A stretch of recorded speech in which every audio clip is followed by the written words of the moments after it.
Muito bem, nós vamos então dar início ao nosso estudo de hoje, continuando o nosso capítulo 17 do Livro dos Médiuns. Nós estamos na formação dos médiuns. Nós fizemos uma introdução no nosso último encontro e Kardec trazia para nós aqui algumas orientações básicas sobre esse trabalho do desenvolvimento da mediunidade, que é esse primeiro tópico que nós estamos estudando. Nós temos o desenvolvimento da mediunidade, temos mudança de caligrafia e perda e suspensão da mediunidade. E nesse desenvolvimento, como a gente comentou, só para a gente fazer uma recapitulação, Kardec focou bastante aqui no desenvolvimento de médiuns psicógrafos. E isso porque, como a gente conversou, a psicografia era o principal recurso que ele utilizava na época da elaboração da codificação, para que todo o material que viesse como instrução do mundo espiritual fosse registrado, fosse documentado e pudesse depois ser acessado, para a organização dos livros, para a divulgação na revista, enfim, para tudo aquilo que era necessário para fazer com que essa relação com o mundo espiritual fosse cada vez mais divulgada. A psicofonia era muito pouco trabalhada. Nós temos ali 1 ou 2 casos que foram publicados na Revista Espírita, principalmente, que trata de psicofonia, muito diferente dos tempos atuais, que hoje a psicofonia, nos trabalhos de reunião mediúnica nos centros espíritas, é o principal método de comunicação. E a psicografia só é utilizada em casos específicos hoje, como nós observamos no caso de publicação de algum tipo de livro, de comunicação de entes queridos, como a gente já conversou. Essas comunicações de familiares desencarnados, elas devem ser registradas através da escrita, exatamente pela grande dificuldade que as pessoas têm para guardar isso na memória. A gente lembra que é um momento de grande comoção, e por isso dificilmente alguém vai conseguir chegar em casa e contar detalhes daquilo que ouviu numa psicografia, numa psicofonia. Então, nesse caso, a psicografia é o mais indicado para que essas pessoas possam levar para casa, possam guardar, já que nós não temos essa disponibilidade de ter gravador em todo lugar, a qualquer momento. Então, a psicografia é o melhor método, assim como também orientações através de receituários, respostas que são solicitadas em alguns trabalhos de orientação espiritual. Então nós temos para a psicografia alguns casos hoje bastante específicos, mas no caso da psicofonia ele já é mais utilizado no caso de desobsessão, no caso de auxílio a um espírito sofredor, no caso de comunicação com o espírito instrutor. Então tudo isso hoje é feito através da psicofonia, porque é muito mais rápido, muito mais prático. É uma conversa direta que é feita, em que há perguntas e respostas, sem a necessidade de ficar escrevendo. Então, o que Kardec traz para nós aqui sobre as orientações para a formação de médiuns psicógrafos serve para nós, com a devida adaptação, também para o desenvolvimento de outras faculdades, de outras habilidades, como, por exemplo, o médium passista, o médium psicofônico, o médium de efeitos físicos e todos os outros métodos também. Então, a mesma coisa acontece com a vidência, com a audiência, porque nós temos os casos em que a mediunidade está bem ostensiva e que fica muito fácil trabalhar desse jeito, porque o médium já chega no centro espírita relatando as experiências que teve. Mas aqui o que Kardec propõe é exatamente a formação de novos médiums, mesmo que ele não tenha indícios de que há a mediunidade ostensiva, de que exista, nesse caso, essa mediunidade específica que ele deseja desenvolver. E mais uma vez, como a gente conversou, o desenvolvimento de mediunidade não significa criar alguma coisa que não se tem, mas, como o próprio nome diz, é desenvolver aquilo que já possui. Então ninguém se torna um artista simplesmente porque deseja. Ele pode treinar aquele método, mas não significa que a sua criatividade artística vai conseguir simplesmente surgir de uma hora para outra. Se ele tiver um pouco de criatividade exercitando, ele pode melhorar o seu desempenho. No caso de um atleta, a mesma coisa. No caso de um profissional de qualquer área, a mesma coisa. E a mediunidade, então, acaba entrando nesse mesmo campo. Então, como nós já lemos aqui, Kardec fala um pouquinho sobre as sensações, as impressões que aquele que é o candidato à mediunidade acaba sentindo naquele momento de exercício dessa faculdade. Fala sobre o material que deve ser utilizado, né? Por exemplo, ele fala sobre papel, fala sobre o tipo de lápis que deve ser utilizado, os cuidados que deve ter sobre a mesa para evitar qualquer tipo de obstrução nesse trabalho. Então ele vai dando as dicas, né? Como eu comentei com vocês numa observação que eu fiz certa vez, no início do desenvolvimento de um médium de psicofonia, é interessante ou de incorporação, né, que é o que a gente mais utiliza hoje, diferentemente só da psicofonia, né, que é o médium somente falar, mas hoje o médium chora, o médium gesticula, o médium se levanta, caminha, tudo isso, né, por esse tipo de mediunidade que nós hoje intitulamos de incorporação. Então o médium ficava em pé, e ele ficava meio que em pé, mas meio que cambaleante. Então ele tentava fazer algum tipo de gesticulação com a mão, e a mão obedecia mais ou menos, o médium ficava com os olhos fechados. Então ficava assim, o espírito não conseguia controlar devidamente o corpo do médium, né? Então a gente via, deu para perceber naquele momento que esse exercício de mediunidade acontece em várias ocasiões, né? E o mais interessante também que nós percebemos que hoje é muito mais comum o desenvolvimento de médiums, dessa forma como descrevi para vocês, principalmente da incorporação, na religião umbandista, na Umbanda principalmente, porque hoje nós observamos que, no caso dos médiums dentro da doutrina espírita, eles já chegam com a mediunidade ostensiva. E essa ideia de formar médiums através de curso é muito pouco utilizada nos tempos atuais. Mas na Umbanda é muito comum eles, com adolescentes, já começar a fazer esse exercício do desenvolvimento da mediunidade. Eu conversava com uma vizinha que é médium da Umbanda, e ela conversava que a filha dela, aos 16 anos de idade, já começava a frequentar o curso para a formação de médiums daquela instituição, coisa que hoje nós não vemos na doutrina espírita. Então aos 16 anos já começa esse exercício. E ela trazia então as suas impressões, começava a descrever o que ela sentia, o que ela percebia e tal, né? Então começava a frequentar semanalmente esses cursos, praticando ali, tentando estabelecer uma relação mais concreta com o mundo espiritual, né? E no caso nosso, do espiritismo, nós pouquíssimas casas, inclusive com os próprios adolescentes, hoje nós temos uma preocupação muito grande de não envolvê-los diretamente no exercício mediúnico, esperando, né, que amadureçam, esperando que adquiram um pouco mais de conhecimento. A Umbanda tem um detalhe interessante, que o que importa para eles é desenvolver o médium para começar a fazer com que o trabalho se realize. No caso da doutrina, a gente tem a preocupação de fazer a formação intelectual do médium, para que depois ele comece a exercer a mediunidade. Na Umbanda é o contrário. Ou muitas vezes nem tem essa preocupação de fazer com que o médium leia, fazer com que o médium faça cursos, etc. e tal, né?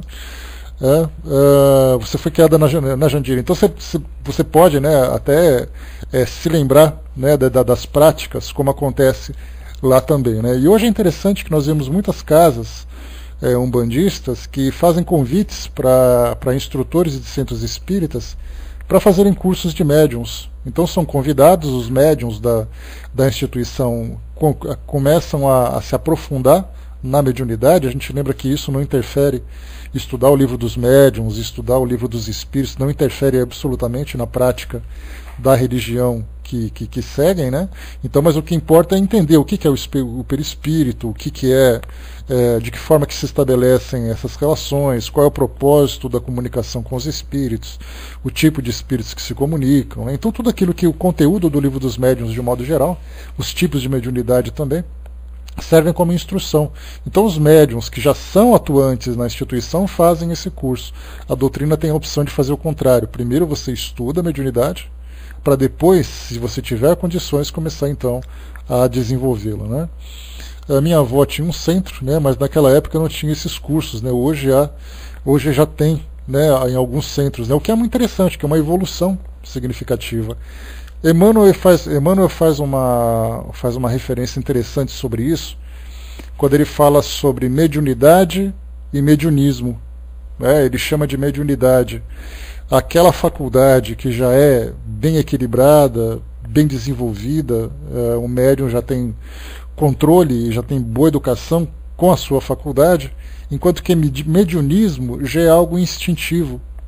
O que acontece normalmente nas religiões de tradições africanas, onde uma pessoa simplesmente começa a exercer a mediunidade na prática, sem a formação intelectual. Então ele faz uma diferença do que é mediunidade do que é mediunismo. Foi a expressão que ele utilizou para diferenciar uma coisa da outra, ou seja, o grau de conhecimento que se tem. Isso não significa necessariamente que o trabalho seja inferior, porque nós pegamos médiuns, por exemplo, da Umbanda, que são médiuns muito experientes, com muitos anos de conhecimento, mas que pelo fato de não ter tempo, não ter interesse, não ter uma tradição, não tem essa preocupação de ter uma formação intelectual.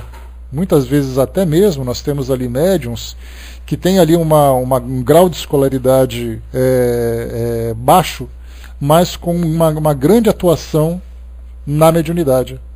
Então, quer dizer, esse grau de formação acadêmica baixo dificulta o seu aprofundamento na literatura, nos livros de conteúdo científico, conteúdo filosófico, como é o caso que nós temos aqui nesses livros. Então o que importa, como nós observamos, dentro da doutrina espírita, é primeiro nós entendermos o que vem a ser, mas isso não impede necessariamente que eu possa exercer a mediunidade enquanto eu faço esse estudo. Mas hoje nós estabelecemos, primeiro você faz o curso de 2 anos, depois que você fizer esse curso de 2 anos, 1 ano para algumas casas, 3 anos para outras casas, depois que você fizer a formação do curso de médium, estiver formado no curso de médiums, aí então você começa na prática mediúnica. Então vai depender muito da metodologia de cada uma. Mas o que nós observamos daquilo que Kardec traz é exatamente que as pessoas faziam esse desenvolvimento dentro de casa. Até porque não havia ainda tantos centros espíritas, aliás, havia pouquíssimos centros espíritas, no início havia somente a Sociedade Parisiense, depois outras instituições foram surgindo em Paris, ou mesmo nos arredores de Paris, aí na França, na Bélgica também, depois aqui no Brasil, nos Estados Unidos, na América do Sul, em outros países.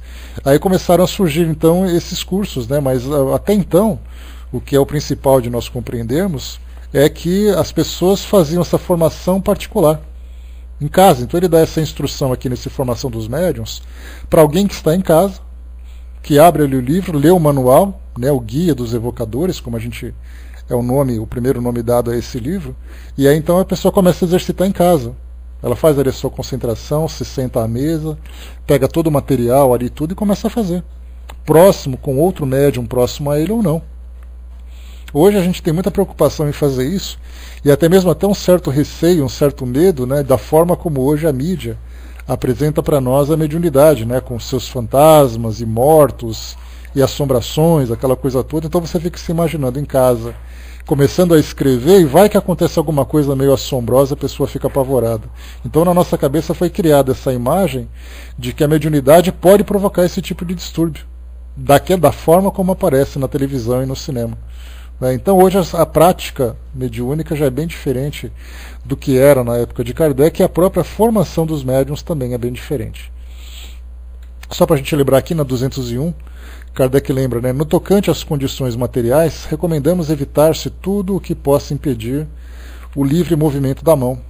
É mesmo preferível que ela não se apoie inteiramente no papel. A ponta do lápis deve manter contato necessário para escrever, mas não para oferecer resistência. Todas essas precauções se tornam inúteis quando se começa a escrever corretamente, porque então nenhum obstáculo poderia deter a mão. Essas são apenas as preliminares do aprendizado. Então a gente vê que Kardec, nessa 201, ele dá de uma forma bem didática o modo como se deve iniciar o desenvolvimento mediúnico. Então ele fala sobre a posição da mão, sobre o que material você deve utilizar, etc. Na 202 ele coloca: pode-se usar indiferentemente a pena ou o lápis. Alguns médiuns preferem a pena, mas ela só pode servir para os que estão formados e escrevem calmamente. Há os que escrevem com tal velocidade que o uso da pena seria quase impossível. ou pelo menos muito incômodo. Acontece o mesmo com a escrita sacudida ou irregular. E quando se trata de espíritos violentos, que batem com a ponta e a quebram, rasgando o papel. Então ele fala aqui sobre a pena também, né? Lembrando que a pena tem a necessidade do tinteiro, e no caso de um médium que tem ali contato com o espírito que escreve de uma forma muito rápida, ou médium que também escreve de uma forma muito rápida, conforme a gente já viu, acaba ficando muito difícil, porque ele não vai ter tempo de molhar a pena. Consequentemente, ele vai acabar, né, escrevendo ali no vazio. Então a gente vê que esses detalhes, que a gente fica se perguntando, né, mas por que se preocupar com esses detalhes? O que a gente tem que lembrar é que Kardec oferecia esse livro, principalmente esse capítulo sobre a formação de médiums, para pessoas que não eram necessariamente espíritas, para pessoas que simplesmente tinham vontade de começar a ter essa comunicação, a exercitar essa comunicação com o mundo espiritual. Por isso ele colocava dessa forma tão detalhada, tão didática, para que o trabalho pudesse se desenvolver da forma mais correta. No 203, que é o que a gente vai entrar agora, bom dia pessoal que chegou. No 203 que vai chegar agora, né, ele fala agora sobre a comunicação, ele fala sobre assim, a evocação propriamente dita.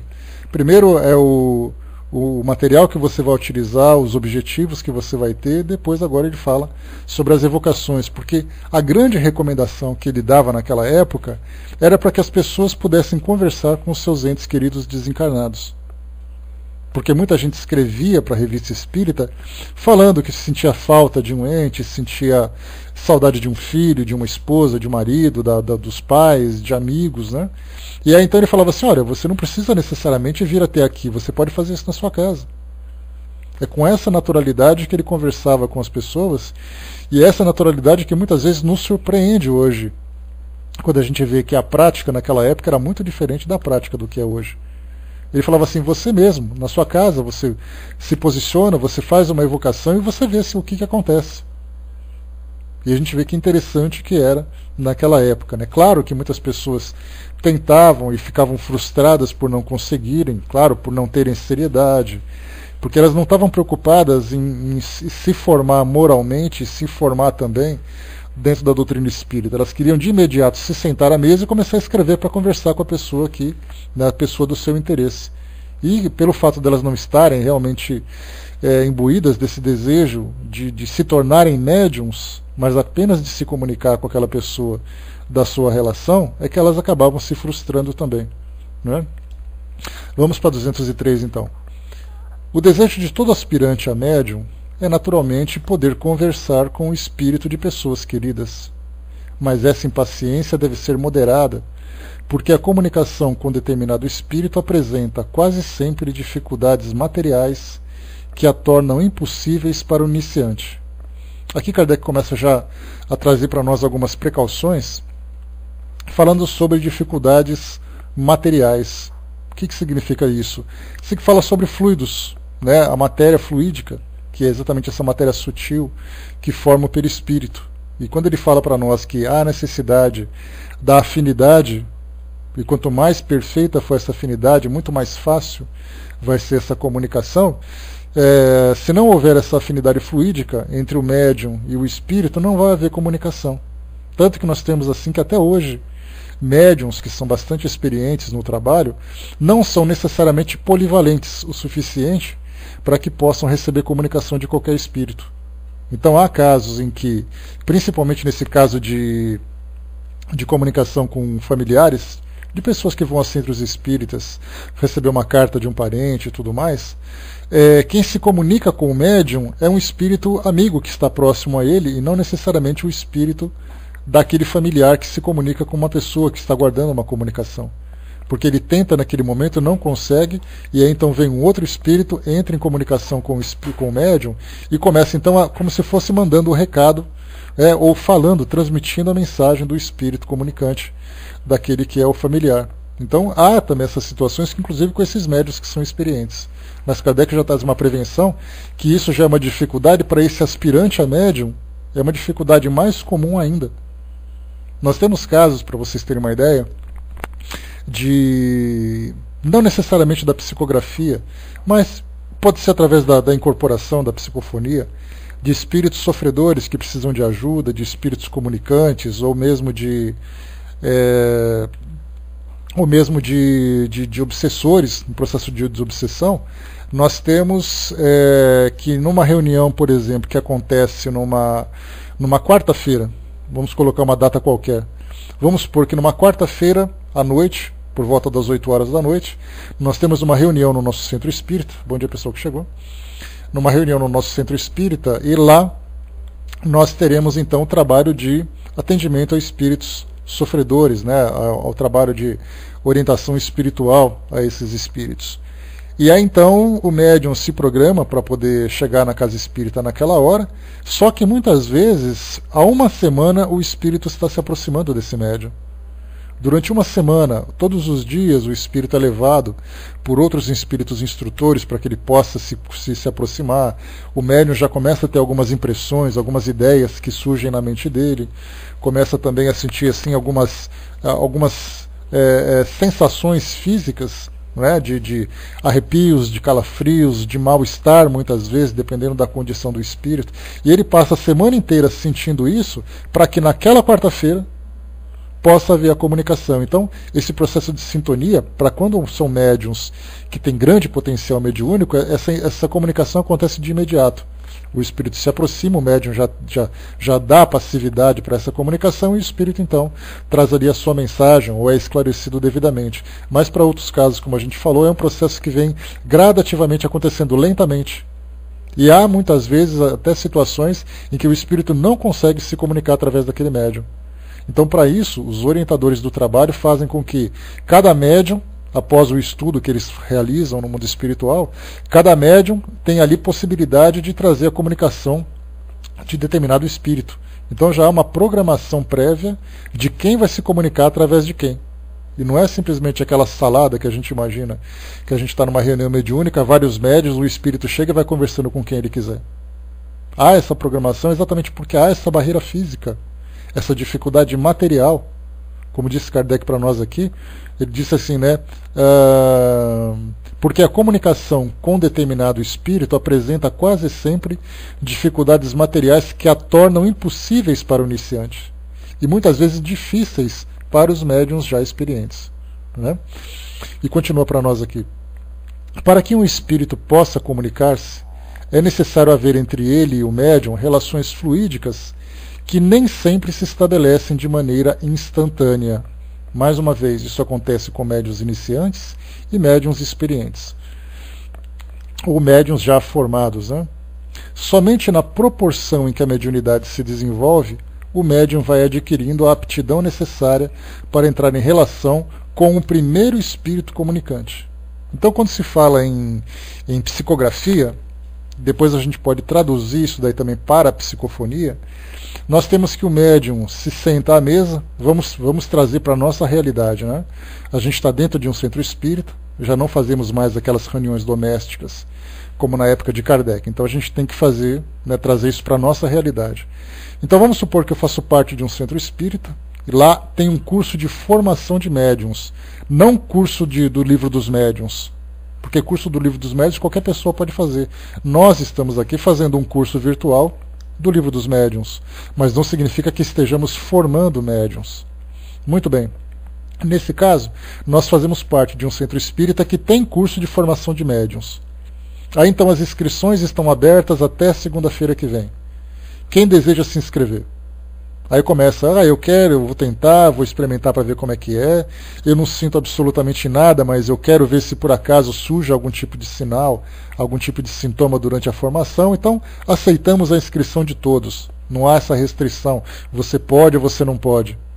Nós vamos abrir as portas, né, para aqueles que desejam realmente. Claro que há uma análise, né, de qual é o seu objetivo, para que isso não se torne apenas uma curiosidade, uma brincadeira, mas aqueles que querem realmente levar a sério a mediunidade, ou esse trabalho de comunicação. E aí então todos nós nos encontramos, né, na nossa reunião. E naturalmente a gente vai tentar evitar que muita gente participe ao mesmo tempo. E aí então todos se sentarão à mesa, todos estarão ali com lápis e papel, né, aguardando ali aquele momento. Fazemos aquela pré-leção, né, conversando um pouquinho sobre o que é o trabalho. Fazemos ali uma leitura para a harmonização do nosso ambiente, fazemos ali as nossas rogativas ao mundo espiritual. E aí então aguardamos as manifestações, passivamente, tranquilamente, com aquela postura preparada e esperamos. Alguns vão começar a escrever algumas coisas de imediato, trazendo ali algumas frases, alguns pensamentos. Outros vão trazer apenas pequenos rabiscos, mas ele vai sentir que o seu braço está sendo impulsionado por uma força que não é a sua. Então ele começa a trazer ali rabiscos, que é muito mais um trabalho de aproximação, um trabalho de coordenação, do que necessariamente de comunicação. Por isso a gente vai percebendo aqui, né, que a proporção, né, na proporção em que a mediunidade se desenvolve, o médium vai adquirindo a aptidão necessária para entrar em relação com o primeiro espírito comunicante. Então alguns já de imediato já têm esse contato, outros demoram um pouco mais. Outros vão ali exercitando, vão se frustrando muitas vezes, mas é necessário que haja o esclarecimento, né, daqueles que são os coordenadores do trabalho, para que não se desmotive, para que não fique preocupado se alguém conseguiu, mas você não conseguiu, porque o outro saiu na frente, que não tem essa preocupação, mas que cada um respeite o seu próprio tempo e respeite também a sua própria estrutura orgânica para que se torne ou não médium. Então, há essas comunicações, né? Como eu já trouxe para vocês aqui algumas mensagens de psicografia, daquelas que a gente sempre estuda, né, de vez em quando aqui na nossa sala, eu trouxe para vocês aqui um tempo atrás, fiz a leitura de algumas mensagens, né, daquela minha prima que frequentava aquele curso de formação. Então, as primeiras comunicações dela eram aquelas mensagens que tinham 3, 4 linhas, que falava assim de um modo geral sobre a questão da moralidade, questões evangélicas, né, a importância da dedicação, sem nada pessoal, nada específico. Aí depois essas mensagens de 3, 4 linhas foram se tornando de meia página, depois de uma página, né, isso 3, 4 linhas com aquele garrancho que o médium faz, né, aquelas letras grandes, corridas. Então é muito pouco, é apenas aquele primeiro contato. Então a reunião dura 1 hora para sair apenas 3, 4 linhas. Enquanto que depois de um certo tempo, quando se passam ali 4, 5 meses, já são ali 3, 4, 5 páginas de comunicação. E nós temos inclusive casos que, quando essas mensagens são transcritas para o computador, nós temos mensagens que são de 2, 3 páginas digitadas no computador. Então a gente pode imaginar que o médium escreveu pelo menos umas 10 páginas daquelas. Mas isso começou o quê? Lembrando que começou com 3, 4 linhas. Então primeiro o médium vai sentindo, vai se conhecendo fisicamente, se conhecendo psiquicamente, vai inclusive se instruindo também com relação à faculdade que deseja desenvolver, e depois então a mensagem vai fluindo como a gente viu. Né? Então tem médiuns que conseguem de imediato, outros não. Vamos em frente. Pode ser, portanto, bom dia pessoal que chegou, pode ser, portanto, que o espírito desejado não esteja em condições propícias, apesar de se encontrar presente. Essa passagem é interessante, porque quando vai iniciar uma reunião, então a gente sempre termina uma reunião, né, solicitando aos espíritos que nos ajudem na preparação para a reunião seguinte, se possível com a presença de espíritos familiares, e isso naturalmente pode ser solicitado, porque não adianta a gente se sentar numa reunião mediúnica e a queima-roupa dizer assim: olha, eu espero que a minha avó que desencarnou venha se comunicar comigo. Eu não sei onde ela está, eu não sei o que ela está fazendo, eu não sei se é possível ela vir naquele momento. Eu não falo de possibilidade psíquica, que ela esteja em condições de vir falar alguma coisa, mas de repente nos seus afazeres, nas suas ocupações, ela não pode de imediato. Ela pode até ouvir o chamado através da comunicação telepática, né, entre o médium e o espírito, porque é assim que eles se comunicam. Mas, então ela não se apresenta na reunião por essa dificuldade de imediato ser evocada, assim como também de outras personalidades. Muitos médiums se preparam em reuniões e falam assim: olha, eu gostaria de receber aqui a orientação de Dr. Bezerra de Menezes. Como se ele tivesse aí à disposição, ele estivesse fazendo alguma coisa em algum canto do nosso planeta, e de repente falava assim: deixa eu ir lá naquele grupo espírita porque eu sei que eles vão me chamar. Os espíritos não são adivinhos. Eles necessitam também estar em sintonia com o nosso trabalho aqui, entre os encarnados. Por isso, então, ao acabar uma reunião, normalmente se solicita a presença de espíritos instrutores, espíritos amigos, que possam, na reunião seguinte, se fazerem presentes. Nós tivemos, de uma forma muito interessante, aquele centro espírita que nós... aquela comunidade espírita que tem em Santa Catarina. Qual é o nome, pessoal? Vocês se lembram aí? Me esqueci o nome dela agora. Irmã Lúcia, é isso? Irmã Lúcia, né, Nando? Obrigado. Então é Comunidade Espírita Irmã Lúcia, é isso? Só coloca o nome correto para mim, por favor. Eu sei que é CIU, mas eu não sei o que é esse letra C. Eu sei que não é Centro Espírita. Não sei se é Comunhão Espírita, Comunidade Espírita. Mas enfim, Irmã Lúcia. Quando a gente, para quem não conhece, é muito interessante, vale a pena vocês pesquisarem no YouTube, porque eles disponibilizam um vídeo das reuniões que eles realizam lá em Santa Catarina. E esse vídeo tem mais ou menos 1h30, 2 horas de duração, porque eles mostram desde o início do trabalho até o seu encerramento. E aí então o que acontece? Nesse centro espírita, as pessoas vão até esse local para receberem comunicações dos seus familiares. Alguns são espíritas, outros não são espíritas, alguns comunidade espírita. Irmã Lúcia, obrigado, Nando. Então coloquem esse nome lá no YouTube e depois vocês vão assistir aos vídeos para entenderem como é que funciona essa reunião. O que a gente pode tirar de lição desse trabalho? Porque muita gente assiste e fica impressionado, né, dizendo assim, poxa, olha que bonito, olha como isso funciona, aquela coisa, só que ninguém consegue ler nas entrelinhas, muita gente não lê nas entrelinhas daquilo que acontece na reunião. O que a gente pode pensar? Muitos espíritos que desejam se comunicar com seus familiares, através da intuição, induzem os seus familiares a comparecerem nesse local.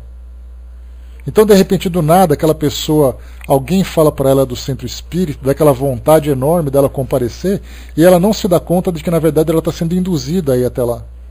Outras vezes, o espírito está próximo dos seus familiares, lá entre os encarnados, e aí então eu, como espírita, ou porque alguém me convidou, diz assim, olha, vamos até lá porque de repente você consegue. Aí o espírito, que não é necessariamente espírita, porque é importante a gente lembrar isso, os espíritos quando desencarnam, eles levam consigo a mesma personalidade, o mesmo conhecimento, as mesmas crenças que eles tinham quando estavam encarnados. Muitos espíritos que se comunicam em centros espíritas fazem isso pela primeira vez e com grande surpresa.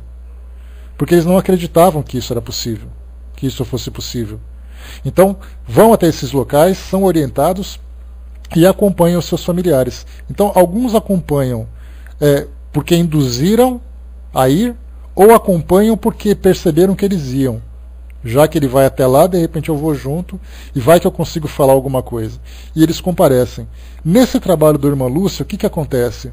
Tem ali os coordenadores do trabalho, que normalmente é o espírito que se comunica na primeira manifestação, né, o pessoal inclusive brinca, né, que é o locutor oficial do mundo espiritual, da rádio espiritual. Então ele fala de quem são os espíritos que estarão presentes, o que é muito interessante. Então ele diz assim, estão presentes aqui os espíritos fulano de tal, beltrano, cicrano e tal, e vai colocando nome e sobrenome de cada um.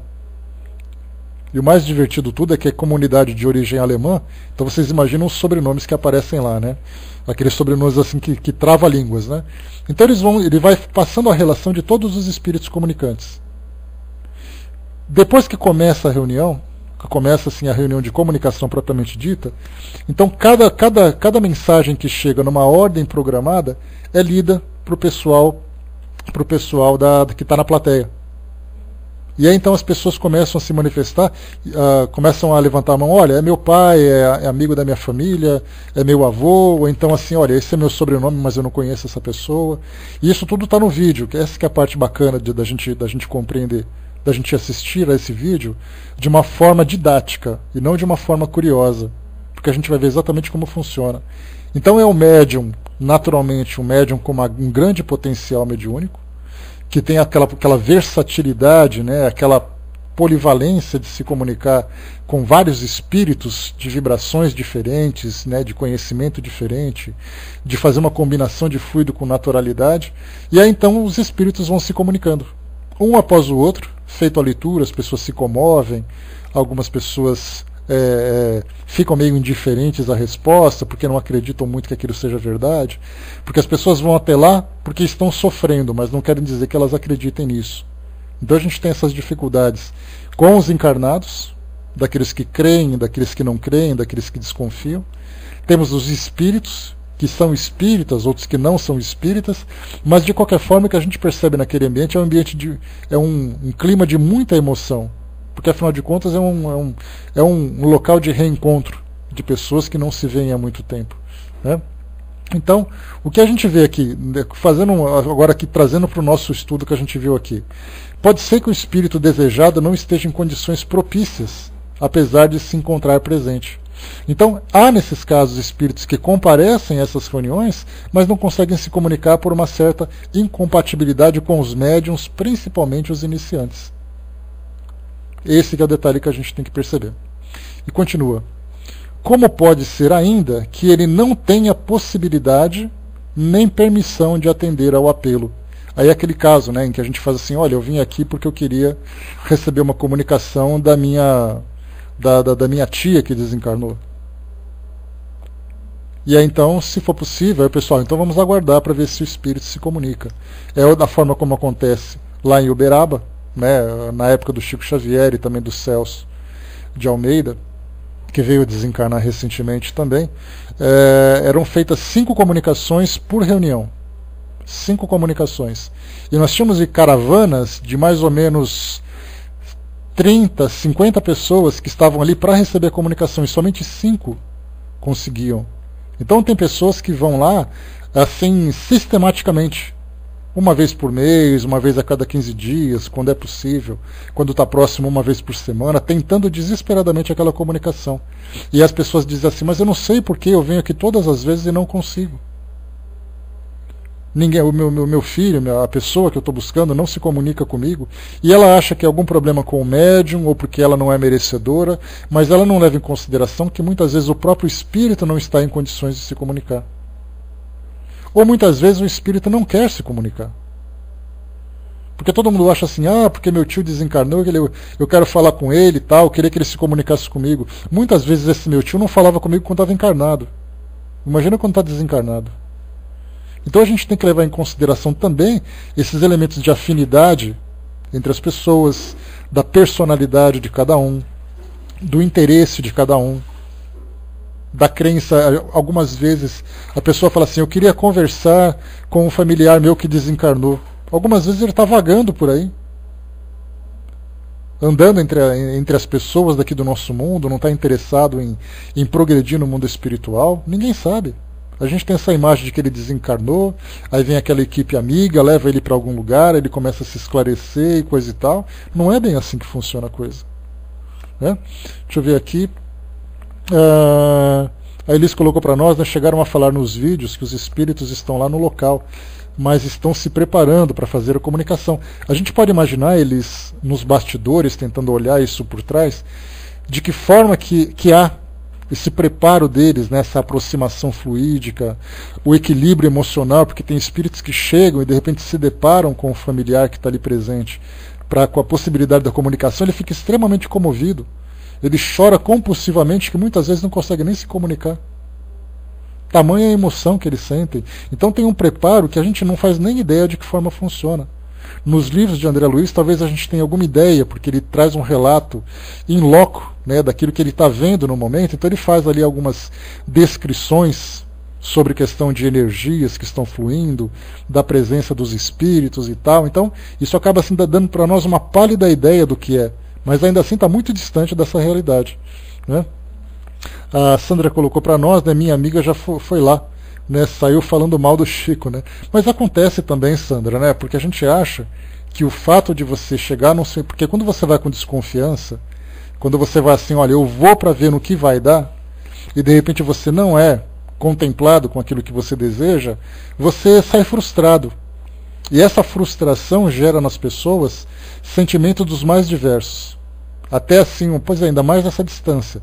Sai de Fortaleza, vai até Minas Gerais, gasta um dinheiro para poder ir até lá, fica naquela expectativa e de repente não acontece nada. E essa frustração provoca o que nas pessoas? Raiva, indiferença, tristeza, motivação para voltar de novo. Cada um reage de um modo diferente. Principalmente, né, das mais variadas, né, para aquelas pessoas que não são espíritas, que não têm conhecimento dessas dificuldades. Então você imagina, né, a nossa amiga Rosana Madjaroff, que vocês conhecem, né, inclusive ela faz um trabalho de divulgação de psicografias muito bacana. Ela foi durante muito tempo lá em Minas Gerais para poder, lá em Uberaba, para receber essas comunicações do Celso de Almeida Afonso. Inclusive ela já esteve aqui na nossa sala, né, falando sobre isso. A gente fez uma entrevista, né, num bate-papo que a gente teve, e ela foi contando de que forma que as coisas acontecem.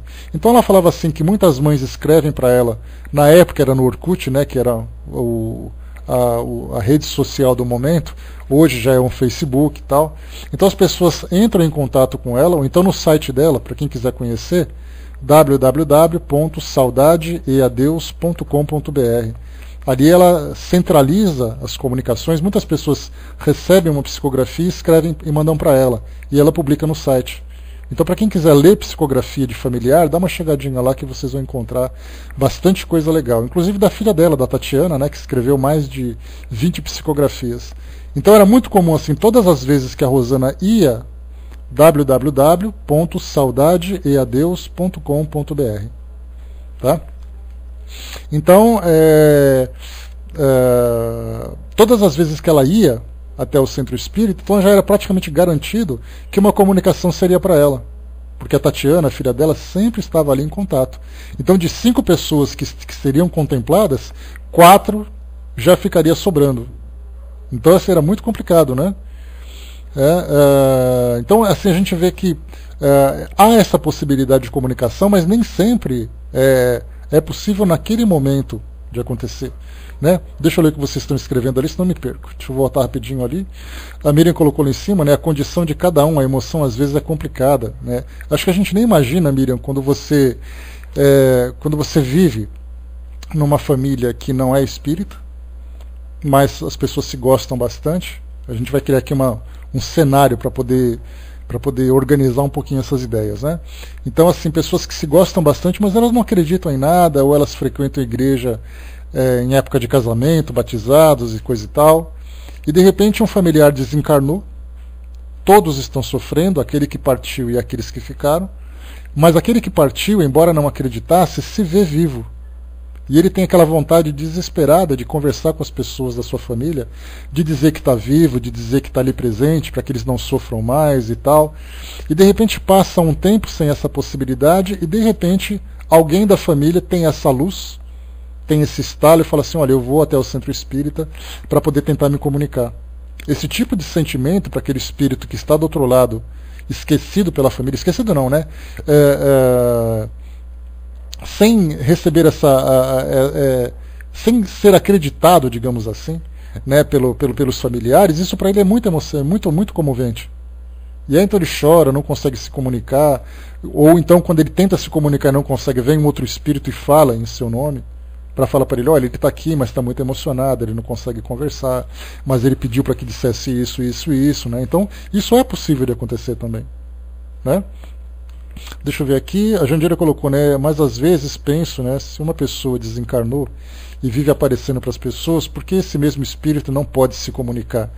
Porque aparecer para as pessoas é uma coisa, até porque, Jandira, esses aparecimentos, isso gera nas pessoas uma certa desconfiança e medo também. Nem todo mundo que vê um espírito, e claro que você está falando de um médium, mas a gente fala de comunicação para as pessoas que não são médiums e que muitas vezes nem conhecem o espiritismo ou têm um preconceito do que é o espiritismo. Né? Mas aquele espírito que aparece para trazer uma mensagem, nem sempre ele consegue falar. Falando para você mesmo, né? Nem sempre ele consegue falar. Ele se apresenta, né, na sua aparência, ele pode ser percebido. Né? Já falou sim, Sandra. Então ele consegue se manifestar, se mostrar, mas ele não consegue se comunicar. E essa comunicação vem através da psicofonia ou através da psicografia. E aí já é diferente. Já é diferente por quê? Porque ele necessita desse contato fluídico para que possa se comunicar. Há essa dificuldade, sem dúvida nenhuma. Né? Deixa eu ver aqui, a Jandira colocou, né, por exemplo, né, sentimos presença de uma pessoa, mas por que ela não se comunica, manda um recado, né, fala logo o que quer? Porque é exatamente por isso, a presença dela pode ser percebida, mas nem sempre você consegue estabelecer o contato. Porque quando você se aproxima fluidicamente, se aproxima de alguém, você se lembra que eu fiz aquele exemplo do perfume, né? Imagina que eu tenho um determinado perfume, me aproximo de vocês e vocês sentem meu perfume. Então vocês sabem que eu estou ali. Mas não significa que eu consigo estabelecer essa comunicação, esse contato mental com vocês. Eu não consigo transmitir a mensagem. Então você percebe a presença, você diz assim, olha, eu estou sentindo, mas ele não pode se comunicar. Exatamente porque ele necessita de um médium que esteja em condições de trazer a sua comunicação. Esse é o grande problema, esse é o grande obstáculo, que todo mundo acha que é tão fácil, porque o espírito pode vir, fazer e acontecer. Não é tão simples assim. Há necessidade de uma série de critérios que precisam ser respeitados ou que precisam ser observados para que isso possa acontecer. Né? Então, quer dizer, você sentir é uma coisa, você ver é uma coisa, agora você conversar, você escrever já é um processo mais complicado. Tá? Deixa eu ver aqui, a Sandra colocou, né, mas não entendendo, Jesus falava para não perturbar os mortos, né? Na verdade ele falava assim, né, deixa os mortos enterrar seus mortos. Isso porque havia uma grande preocupação, Sandra, das pessoas deixarem de viver as suas vidas por causa dessas comunicações. Mas quando Jesus falou isso, assim como Moisés tinha falado da proibição das comunicações 1.200 anos antes dele, ele falava exatamente pela forma como as pessoas viam o mundo espiritual, pela forma como as pessoas entendiam o mundo espiritual. E é isso que as igrejas hoje evangélicas e católicas acabam se fixando, acabam pensando. Elas dizem assim, olha, você não pode se comunicar porque não há essa permissão. Na verdade, não só há permissão, como isso é possível de acontecer. Então, quando Jesus falava, ele dava uma instrução naquela época, como ele dizia para os apóstolos, ele falava assim, logo naquela parte do livro de João, acho que o capítulo 23, se eu não me engano, ele falava assim que eu tenho muitas coisas para vos contar, mas ainda não podeis saber. Ou seja, da forma como as pessoas entendiam a maturidade intelectual que eles tinham com relação ao mundo espiritual e o mundo material, era para eles ainda algo muito distante do entendimento deles. Então, quando ele falava para não perturbar os mortos, ele falava exatamente daquela passagem que a pessoa falava assim, olha, eu não posso te seguir porque eu tenho ainda que enterrar meu morto e aquela coisa toda, né? Então, tudo no seu tempo. Então, se é possível que aconteça, é porque há permissão. E aí, então, a gente tem que aprender a lidar com isso. E a gente pode ver através do trabalho, por exemplo, de Chico Xavier, a quantidade de corações que foram consolados, a quantidade de instruções que chegaram até nós, sem falar nos demais médiuns que fazem esse trabalho também. Né? Deixa eu ver aqui. Fernanda colocou, o mais interessante é que a forma de psicografias com dados marcantes dos familiares. Seria assim, uma impressão digital, né, Fernanda? Seria um... Oi, pessoal, meu som tá ok? Só me dá um ok, por favor? Ok, obrigado. Aqui parou aqui minha tela, eu achei que tinha caído o som. Então, assim, é uma forma de você dar credibilidade para aquela comunicação, né, de você trazer informações. Mas depois de um tempo, quando você estabelece aquele contato, o médium é confiável, o espírito se comunica com certa frequência, você não tem mais necessidade de ficar toda hora falando de nome de lugares. Você pode falar o que você está sentindo, o que você está pensando. Você pode ser mais objetivo, né? Então, o primeiro contato, sim, é necessário para convencer as pessoas. Mas depois de um tempo, moralmente, a gente vai conseguir fazer com que essas comunicações sejam diretas, né? Sem essa necessidade de primeiro convencer as pessoas, né? Deixa eu ver aqui, a Jandira colocou lá em cima para nós, né? Mas se o espírito desencarnou e está sofrendo, não entendo o seu estado atual. Por que a espiritualidade permite que esse espírito apareça ou sentimos sua presença? Isso que quero entender, né? Jandira, a gente faz o seguinte, né? Que na verdade os espíritos, eles não proíbem ou permitem que isso aconteça, tá? Que os espíritos convivam conosco, que eles transitem entre nós. Na verdade, né? Isso, obrigado, Jeová, 21, 25, tá ali, ó. No capítulo de João, para quem quiser fazer a leitura sobre essa passagem que eu comentei agora, né? Então, assim, os espíritos, eles estão entre nós, Eles vivem conosco por uma questão de afinidade. Ou seja, afinidade é assim, eu gosto daquela família, ou eu gosto da minha família, eu quero estar naquele lugar porque eles também pensam em mim. Mas, na verdade, a presença deles significa eu posso ajudá-lo de alguma forma. É eu frequentar um centro espírita, pedir ali através do trabalho de orientação mediúnica que possa auxiliar esse espírito, aí de acordo com o trabalho que é feito, fazem a evocação, trazem o esclarecimento, ele se comunica. Então a presença dele mostrando que ele está sofrendo, na verdade, nada mais é do que um pedido de ajuda.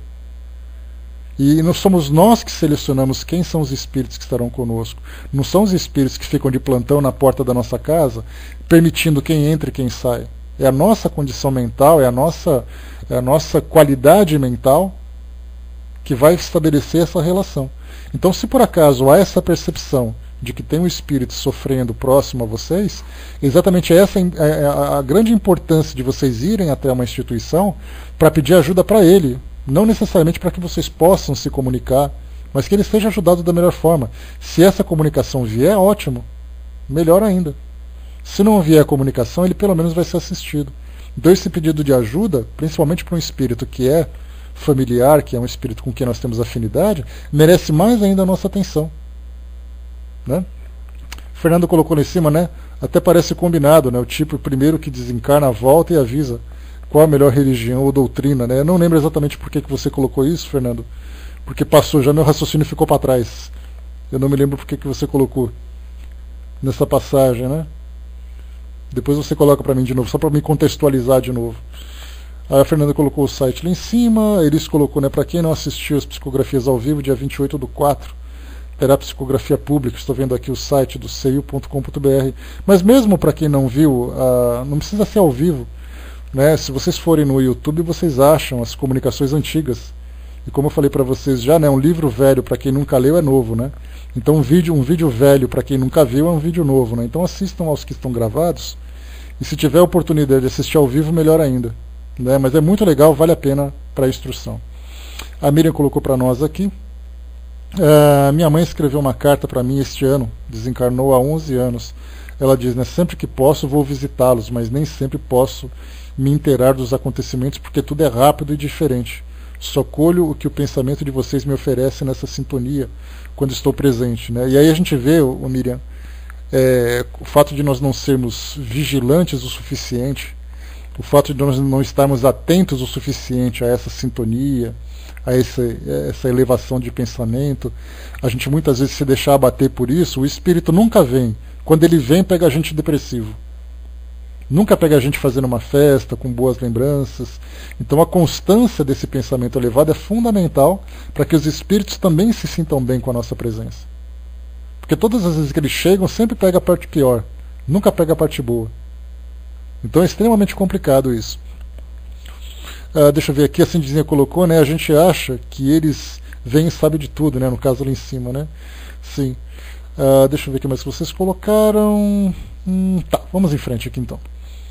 Acho que eu consegui comentar o que vocês colocaram aí tudo, né? Muito bem, colocamos aqui então, né? Como pode ser também que ele não tenha permissão, possibilidade nem permissão de atender ao apelo.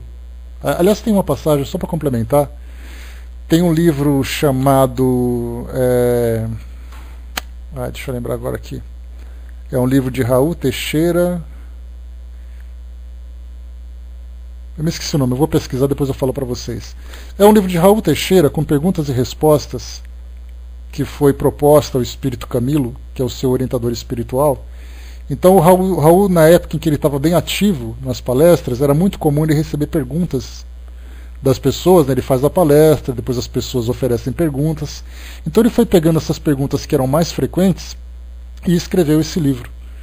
E o Espírito Camilo, baseado na codificação, deu as respostas.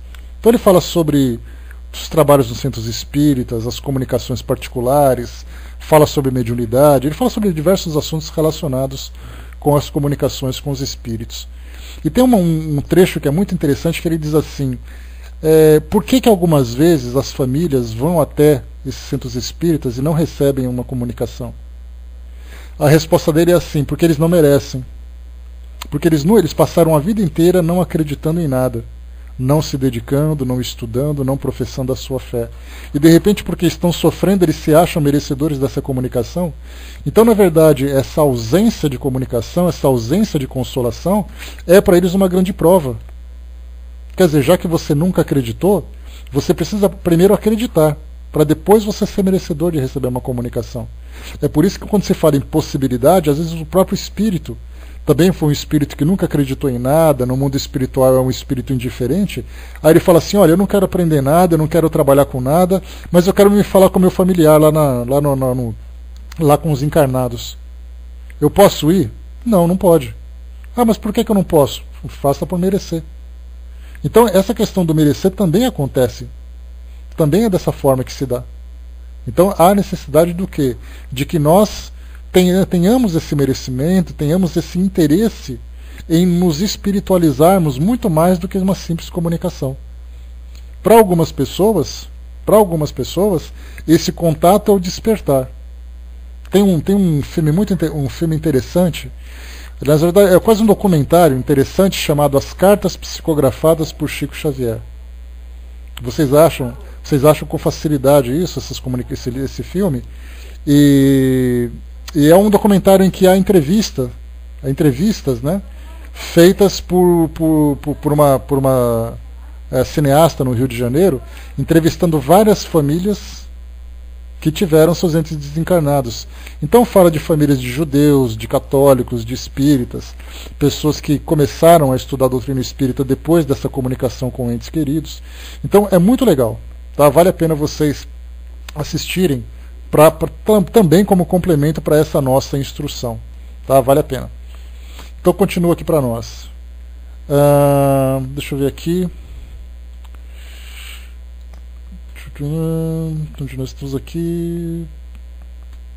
Tá. Convém, pois, né? Pois é, mas nós temos ali as cartas de Chico Xavier, que fala sobre aquelas cartas para os casos de assassinatos que teve na década de 70 e de 80, que absolveram, as cartas que absolveram aqueles réus. Agora tem as cartas psicografadas por Chico Xavier. É esse documentário que eu estou falando. Então temos as cartas de Chico Xavier e as cartas psicografadas. Né? A Lívia lembrando ali, né, que tem ali tem no YouTube para quem quiser assistir também. Vamos lá então em frente aqui. Onde nós estamos? Tá. Convém, pois, no princípio, abster-se o médium de chamar um determinado espírito, porque muitas vezes acontece de não ser com ele que as relações fluídicas se estabeleçam com maior facilidade, por maior simpatia que lhe devote. Antes, pois, deve pensar em obter comunicações deste ou daquele espírito. É necessário tratar do desenvolvimento da faculdade, fazendo para isso... deixa eu ver só um instantinho, pessoal. Né? Fazendo para isso... Só um instantinho aqui...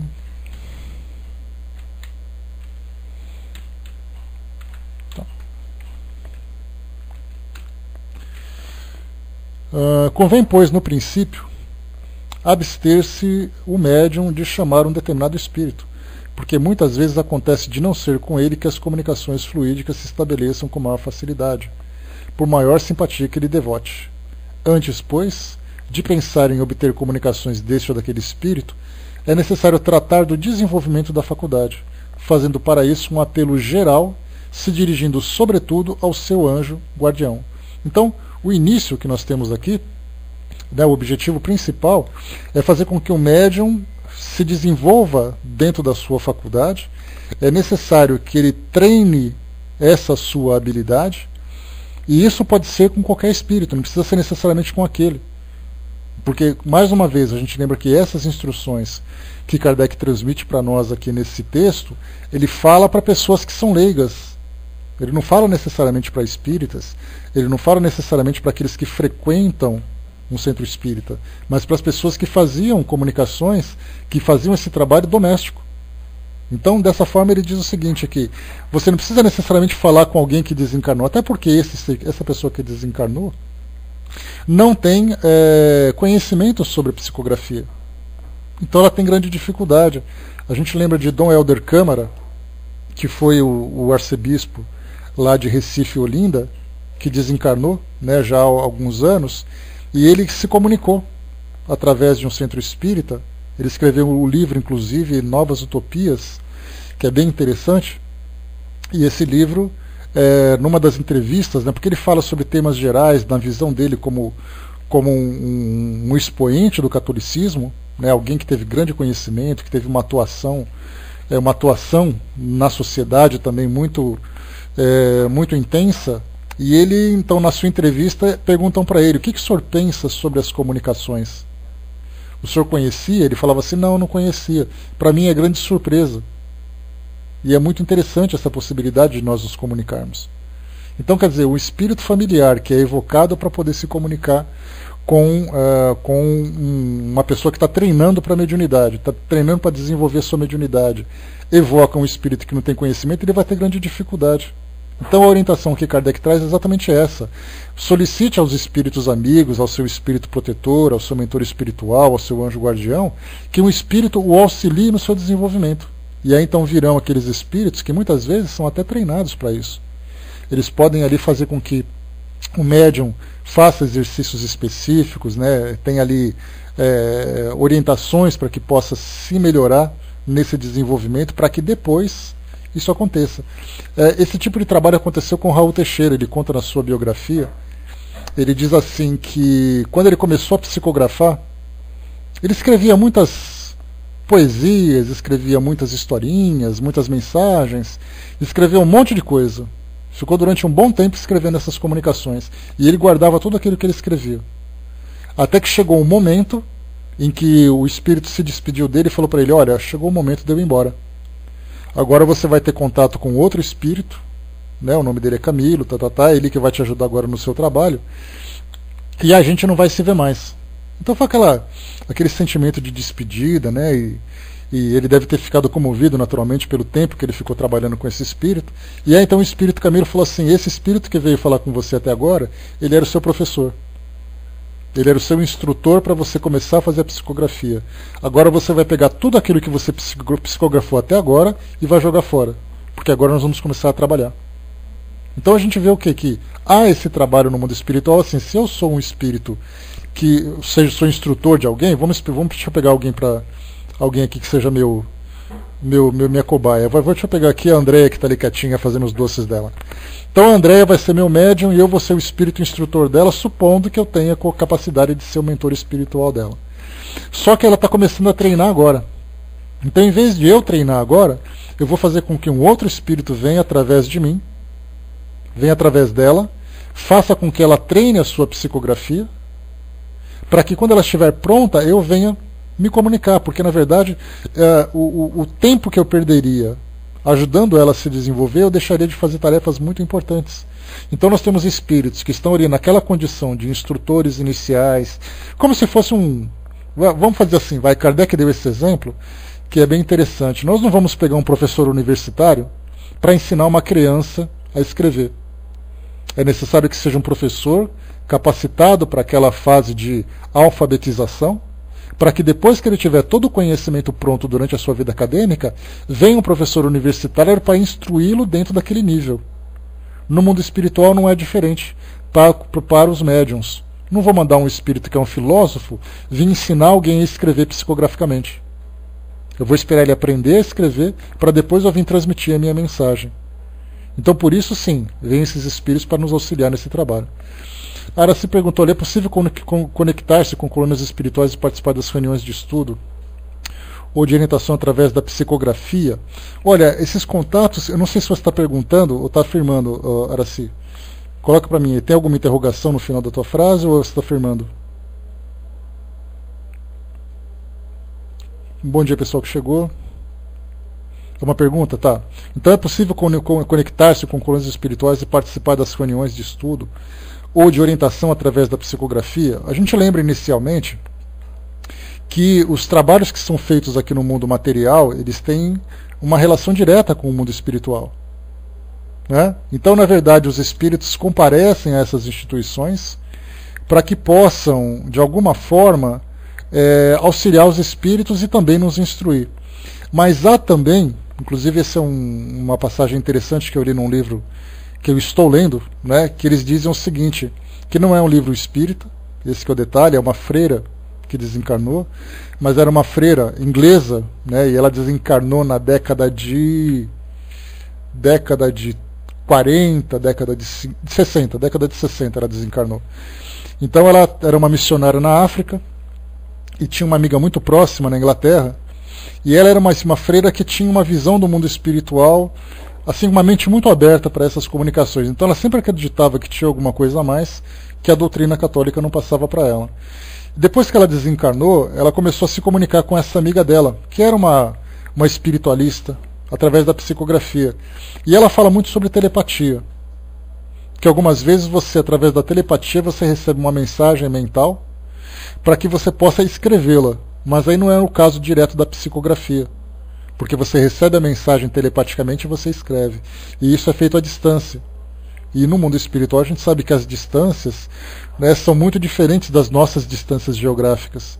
No mundo espiritual você pensa, e se você consegue estabelecer uma comunicação direta com a pessoa com quem você quer se comunicar, você consegue, mesmo não estando presente no local. Agora, no caso da psicografia, que é algo mais motor, que o espírito vem, te envolve, domina, no caso, o seu braço, domina o seu sistema nervoso, você deve psicografar com a presença do espírito, para que ele possa te influenciar nesse sentido. Agora, você transmitir uma mensagem intuitivamente, é possível fazer à distância. E sem dúvida nenhuma, essas instituições no mundo espiritual têm ali, né, essa coordenação com os trabalhos, né? Aliás, a gente lembra que as casas espíritas, quando são bem estabelecidas e têm bom trabalho, elas têm um vínculo direto com essas instituições do mundo espiritual, que transmitem as suas orientações, que têm ali os seus instrutores, os seus espíritos amigos e tudo mais, né? Eu conheço alguém que psicografa essas mensagens toda semana, no mesmo dia e horário, né? É necessário isso também, né? Porque na verdade não é uma pessoa apenas que faz isso. Se você vai no centro espírita e que você tem aquela reunião que acontece naquele dia e naquele horário, é porque há uma coordenação. Como eu falei para vocês, os espíritos não estão à nossa disposição. Os espíritos trabalham coordenados com a nossa agenda. Quando nós estudamos no Livro dos Espíritos aquela questão sobre o tempo no mundo espiritual, como é o tempo no mundo espiritual? De que forma que os espíritos se orientam no mundo espiritual? E a resposta é que é muito diferente do nosso modo, porque o tempo deles é muito relativo. Não é? Por quê? Porque eles não têm essa preocupação biológica de hora do almoço, hora da janta, hora de dormir, a preocupação com o dia, com a noite, que afeta o nosso sistema biológico, não é? Então, para nós aqui o tempo é muito diferente do tempo deles. Mas a gente pergunta assim, mas os espíritos têm a percepção do tempo? Sim, eles têm a percepção do tempo. Principalmente quando o trabalho deles está vinculado com o nosso. Porque eles precisam saber qual é a nossa agenda de trabalho. Eles têm que saber que horas que eu estou no centro espírita, qual é o horário do centro espírita, para que eles possam estar lá no momento em que o trabalho está acontecendo. Então, se por acaso eu vou fazer um trabalho de cura, um trabalho de passes, e eu tenho espíritos que vão participar desse trabalho, ajudando, né, mediunicamente na transmissão, né, do fluido, do passe, e eu sei que esse trabalho de cura acontece todas as terças-feiras, às 6 horas da tarde, ou 6 horas da noite, então os espíritos estarão ali naquele horário. Então há essa coordenação com o mundo espiritual, deles virem participar do nosso trabalho. A mesma coisa acontece nos cultos evangélicos, nas missas católicas, quando nós temos espíritos que estão ali presentes, ajudando na realização daquela reunião, e auxiliando também as pessoas que participam daquela reunião. Eles estão ali porque o horário combina. Se por acaso, domingo, às 7 horas, eu vou ter o culto numa igreja evangélica, nós temos espíritos que estarão aí presentes para fazer essa comunicação, então eles estão preocupados com o nosso horário. Então há sim esse vínculo direto. Agora, naturalmente que os espíritos não dependem dos nossos horários para fazer o trabalho deles. Eles dependem de um horário quando há essa programação conjunta entre o mundo espiritual e as pessoas que trabalham aqui. E não, como eu falei para vocês, não necessariamente espíritas. Nós temos médiuns de curas que fazem ali os seus trabalhos que são mais espiritualistas, como é o caso, por exemplo, de João de Abadiânia, lá em Goiás, Ele não é espírita, ele é espiritualista, e naqueles horários ele trabalha para fazer as cirurgias. E naquele horário os espíritos estão ali para poder ajudá-lo. Então tem sim essa combinação entre eles. Não sei se eu respondi sua pergunta, Araci, mas se não respondi, coloca de novo, por favor, que a gente volta a tratar desse assunto. Vamos lá aqui então. Falamos aqui sobre o estabelecer essa comunicação, né? Deixa eu acelerar um pouquinho aqui que a gente está... Deixa eu ver aqui, eu acho que a gente não vai conseguir terminar hoje ainda. Tá, vamos lá. Não há para isso, no caso para poder fazer uma evocação de um espírito para ajudar no desenvolvimento mediúnico, não há para isso fórmulas sacramentais. O que significa isso? Algumas vezes acreditam que há necessidade de uma roupa específica, de objetos específicos, de palavras específicas para fazer essa evocação. E a doutrina, como coloca para nós, né, aliás, o aspecto filosófico e espiritual da doutrina espírita é exatamente isso, evitar que a gente tenha essa preocupação de estabelecer um contato com o mundo espiritual através de formalismos. Não há necessidade de você usar, né, um ritual para poder se comunicar. Basta simplesmente que você mentalize e através de uma prece, que nada mais é do que você enviar uma solicitação, um agradecimento, um louvor ao mundo espiritual, de uma forma muito natural. Então não precisamos de preces decoradas, preces formais, basta a gente falar com naturalidade. Então Kardec fala sobre isso, que no momento em que eu vou fazer um trabalho, eu posso simplesmente mentalizar, né, os amigos espirituais, voltar meu pensamento para o mundo espiritual e pedir simplesmente que um espírito venha me ajudar nesse trabalho de desenvolvimento. Ou ajudar, no caso de uma reunião mediúnica de um centro espírita, solicitar que os espíritos venham nos ajudar nos atendimentos, nos trabalhos de desenvolvimento, seja qual for o propósito daquela instituição. Então ele diz assim para nós: não há para isso fórmulas sacramentais.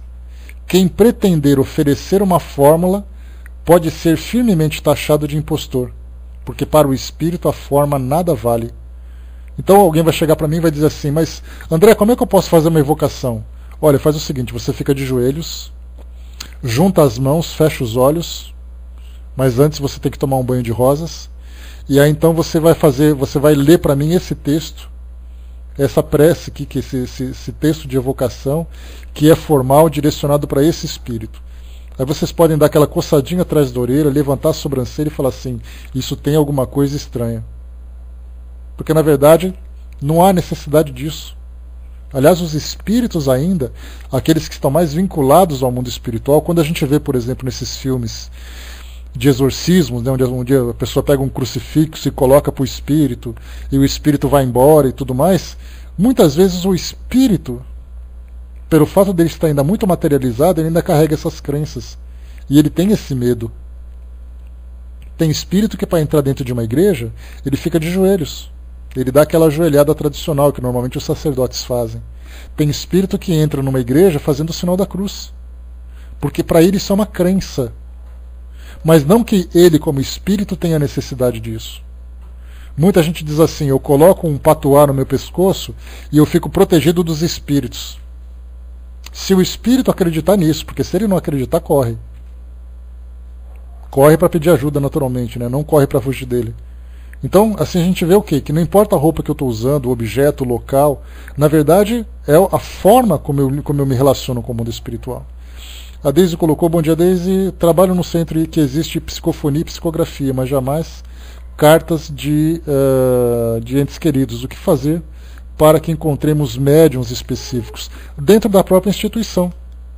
Basta que vocês, numa reunião mediúnica, vocês solicitem orientação dos espíritos amigos que estão ali ajudando vocês nesse trabalho, para que vocês possam iniciar esse trabalho de comunicação. Porque não é simplesmente assim: eu quero. A pergunta é: eu tenho condições para isso? Como a gente leu no capítulo 16, que fala sobre as variedades dos médiuns, o médium que trabalha com psicografia e com psicofonia, ele tem ali uma certa relação de afinidade com determinados temas. Então eu posso ser um médium que psicografa livros, eu posso ser um médium que psicografa receitas, eu posso ser um médium que psicografa mensagens instrutivas, mas eu não posso ser um médium que trabalha com comunicação com os espíritos. Então, na verdade, nessa reunião mediúnica, o que vocês fazem?